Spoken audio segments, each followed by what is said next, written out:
सध्याची ही साम टीव्हीची एक्सक्लुसिव्ह दृश्य देखील अतिशय महत्त्वाची आणि तितकीच बोलकी आहेत, कारण अगदी साधारणतः 1 तासामध्ये शपथविधीचा सोहळा जो आहे तो सुरू होणार आहे। मात्र त्याआधी अनेक महत्त्वाचे नेते मंडळी जे आहेत ते आझाद मैदानावरती दाखल झालेले आहेत आणि यासोबतच आपण जर बघितलं तर क्रिकेट विश्वातून, अर्थातच खेळ विश्वातून आणि अनेक सिने कलाकार सुद्धा या ठिकाणी पोहोचलेले आहेत। सचिन तेंडुलकरला सुद्धा आपण या दृश्यांच्या माध्यमातून बघितलंय आणि या ठिकाणी अतिशय सुंदर असं सादरीकरण सुद्धा केलं जात असल्याचं आपण बघतोय।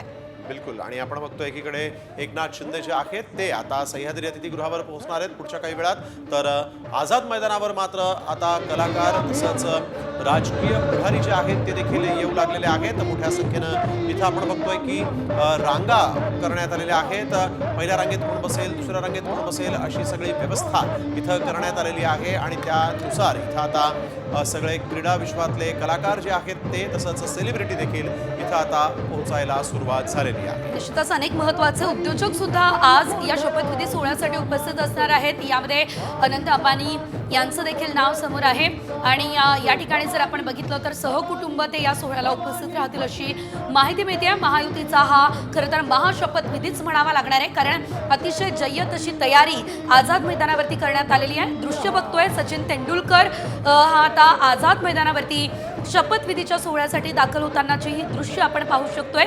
तर खेळ विश्वातून देखील अनेक महत्त्वाची नावं खरं तर समोर येत आहेत जी की आजच्या शपथविधी सोहळ्यासाठी उपस्थित राहणार आहेत। सर्वात महत्त्वाचं म्हणजे आजचा दिवस हा अतिशय महत्त्वाचा आहे, कारण विधानसभा निवडणुकीचा निकाल लागल्यानंतर आज खरं तर मुख्यमंत्री पदाची शपथ घेतली जाते।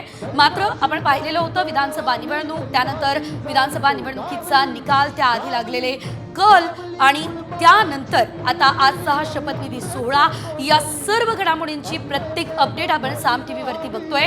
हे महाकव्हरेज आपण पाहतोय। मात्र ही साम टीव्हीची सध्याची एक्सक्लुसिव्ह दृश्य आपण पाहतोय आणि आता एकनाथ शिंदे सुद्धा आझाद मैदानाच्या दिशेने रवाना झाले असल्याचं वृत्त आपल्यापर्यंत पोहोचतंय।